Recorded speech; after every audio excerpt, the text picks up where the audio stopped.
Hace un mes aproximadamente, Mariano García Rardini me presenta a Claudio Negrete, con el cual dialogué 5 minutos y realmente me apasionaba la charla que tuve ahí en aquel momento, donde yo decía, che, todos los cambios tienen que ser violentos.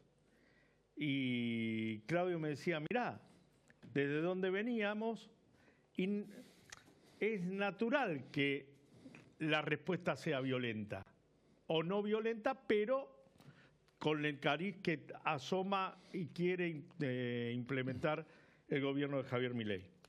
Claudio, junto con Juan Carlos Iglesias, también es el autor de La profanación, El robo de las manos de Perón, el secreto mejor guardado de la Argentina, un libro que siempre quise leer y ahora gracias al autor lo voy a leer. Pero quería ir a lo que nos provocó y gracias por estar hoy Contrario. acá. ¿Por qué crees que los que nosotros rechazábamos de los anteriores ahora los debemos aceptar, o al menos mucha gente lo acepta, del actual gobierno? ¿Por qué algo que no nos gusta de una ex esposa a nuestra actual esposa la acepta? ¿Por qué? ¿Qué nos pasa por la cabeza? ¿Qué tal? Primero, gracias por invitarme a tu programa. En líneas generales yo diría que hay una resistencia a aceptar el fracaso propio. Siempre hablando en términos de país, ¿no? Sí, sí. Y digo esto por lo siguiente. Hemos cumplido 40 años de democracia y debe haber pocos casos en el mundo en el cual, si uno toma punta a punta 1983 y el año 2023, uno puede encontrar el ejemplo de un país que ha retrocedido en todos los aspectos. Generalmente se habla del famoso serrucho, ¿no? Que un país sube, baja, mejora, empeora, pero el punto a punto en 10 años, o en este caso 40 años, te puede dar una idea acerca de si finalmente en el periodo mejoraste. La Argentina es un caso bastante único en el que ese serrucho hizo que finalmente el punto a punto sea retroceso. Y vamos a los números específicos. Más o menos en 83 teníamos 5% de desocupación. Hoy tenemos 10 o 15, lo que es el mercado negro también. Teníamos una inflación importante, pero hemos llegado a índices ahora muy altísimos. Ni hablar de la pobreza, ¿no? La pobreza, la mitad de la población en la pobreza, contra quizá en aquel momento menos del 10%. Lo que quiero decir es que en los 40 años hemos fracasado. Este periodo democrático ha fracasado. El periodo, no la democracia, ha fracasado en cuanto a poder decir a una generación o a 2 generaciones estamos mejor. ¿Por qué voy a este contexto?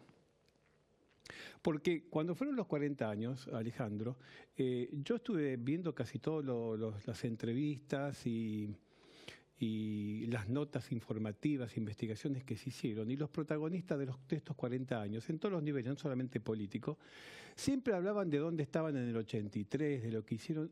No escuché una sola voz que dijera, nos equivocamos, hicimos mal las cosas, reconozcamos que tuvimos errores, ¿cómo podemos capitalizarlos para ser mejores? Entonces, cuando voy a este contexto, lo que quiero decir es que hemos fracasado como sociedad en cuanto al país que hemos construido en 40 años. ¿De quién es la culpa? De ninguno y de todos, porque no es solamente un gobierno, hubo gobiernos de derecha, liberales, progresistas, del tono que uno quiera, y aplicando políticas de todo signo. Y el resultado es un país infinitamente peor, con un Estado absolutamente destruido, un Estado penetrado por infección y está enfermo en su estructura, en su sistema. Ni hablar del tema social y el tema económico. Por lo tanto, hay una negación de que nos hemos equivocado, que hemos fracasado. Entonces, cuando, volviendo a tu pregunta original, aceptamos de unos ciertas cosas que no aceptamos con otros, en realidad lo que está viendo ahí, creo, es una proyección personal de que vamos a aceptar aquello con los cuales estoy de acuerdo yo, aunque sea un error. Porque si yo tengo que aceptar algo bueno del otro, estaría aceptando que me equivoqué. En términos políticos, hubo una primera grieta para mí, que no es la grieta política, mediática de la discusión del insulto, una grieta social política, que fue en el año 95, la elección del 95. ¿Por qué digo esto? Hasta ese momento, las elecciones eran una competencia de partidos. No pacífica, no menos violenta, pero una discusión entre partidos políticos en alianzas electorales, donde la pertenencia a un grupo político era una definición en sí misma y daba la competencia. En el 95, que era el cenit del gobierno de Menem Cavallo, con el plan de convertibilidad, ahí, si bien obviamente la gente ratificó en aquel voto cuota al gobierno, pero ahí para mí hay una división porque hubo un 50% que votó a favor del modelo Menem Cavallo, convertibilidad, 1 a 1, estabilidad y cuota, y el otro 50% votó absolutamente en contra. No había una posición ideológica, había una oposición al gobierno, al oficialismo, al sistema que en ese momento estaba imperando. Menem ganó bien, pero después vino el proceso de deterioro del sistema y bueno, todo lo que sabemos. Pero ¿por qué quería marcar este quiebre? Porque a partir de ese momento la sociedad empieza a estar atenta a un cambio que pudiera ser alternancia a lo conocido. De ahí surge el triunfo de la Alianza, que hay un nuevo fracaso. De ahí que hay un segundo intento exitoso, que fue la alianza que lleva a Macri al gobierno, cuyo aporte a la historia argentina, cada uno tendrá su opinión, pero sí es haber entregado el gobierno, haber gobernado y haber entregado el gobierno a otro gobierno. Y en esa búsqueda de la sociedad argentina de tener una alternativa para hacer los cambios, de hacer el país que se quiere, se ha llegado a la instancia del triunfo de Javier Milei, que implica, de hecho, un cambio distinto, porque esto que te contaba ocurrió en otro mundo, y el cambio que ocurrió en la Argentina, mejor dicho, la decisión tomada por la sociedad argentina de patear el tablero y buscar un cambio es en otro contexto mundial, con lo que lo hace mucho más atractivo el proceso y mucho más traumático y con incertidumbre. Exactamente. Pablo Nopov me decía los otros días, vamos a salir más pobres cultural y económicamente en este proceso.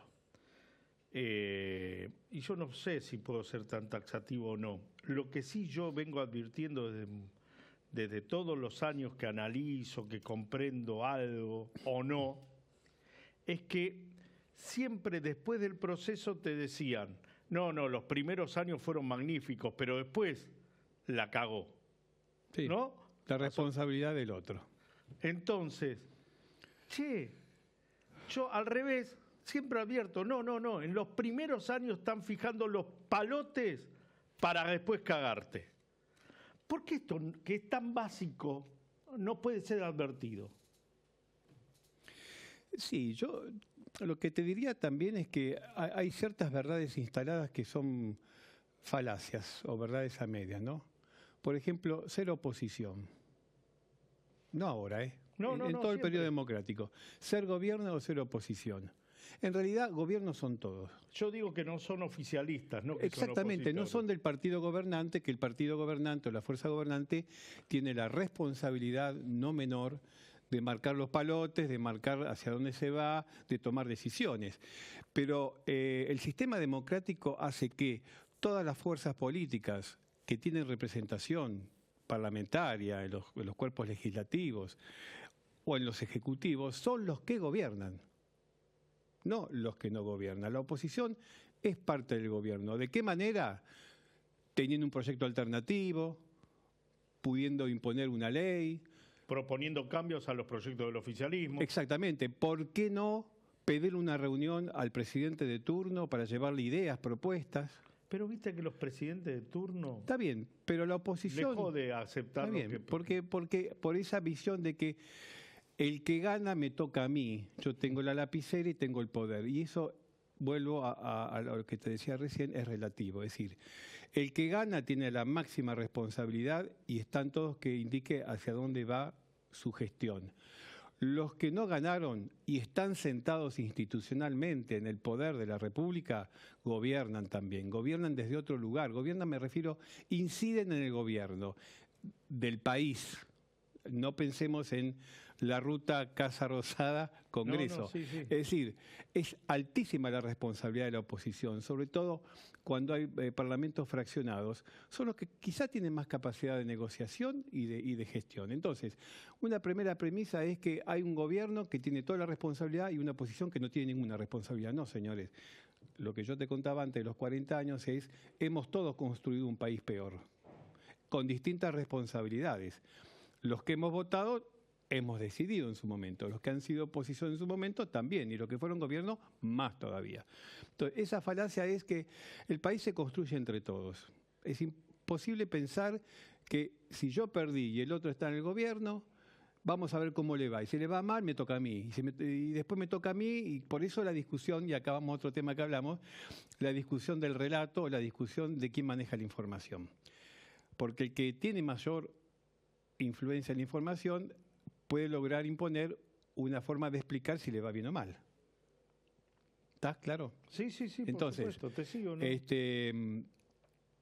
Esa es una falacia, la del gobierno, un gobierno y una oposición como cosas que son absolutamente abstractas, distintas en campos opuestos. Pero me quedo fundamentalmente con esto que, además de manejar la información, quienes ganan escriben la historia, decía Lito Nevia. Me quedo con esto de que nuestros fracasos no son admitidos, siempre la culpa es del otro. Sí, y eso puede denotar una especie de inmadurez social, ¿no? Porque no terminamos de cerrar etapas. Si nosotros pudiéramos reconocer que nos hemos equivocado, no está mal eso. Nosotros como sociedad, un gobierno,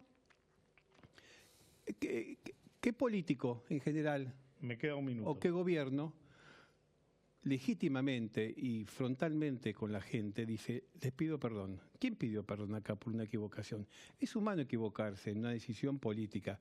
No está mal. Lo que está mal es no reconocerlo, menos negarlo, porque si no es imposible corregirlo. Entonces, si hubiésemos nosotros como sociedad haber aprendido de los errores de 1983 hasta hoy para no volverlo a repetir, tendríamos una sociedad mejor. Habíamos logrado terminar con la inflación y fuimos los argentinos los que volvimos a poner la inflación en la mesa.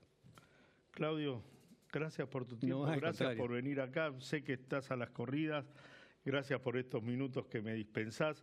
Lamentablemente no puede ser más largo hoy. Se combinaron todos los factores para hacer un programón como a mí me gusta y gracias por gracias. ¿Sí? Nosotros nos vamos. Nos reencontramos la semana que viene con más sentido común. Ustedes han sido muy amables. Muchas gracias.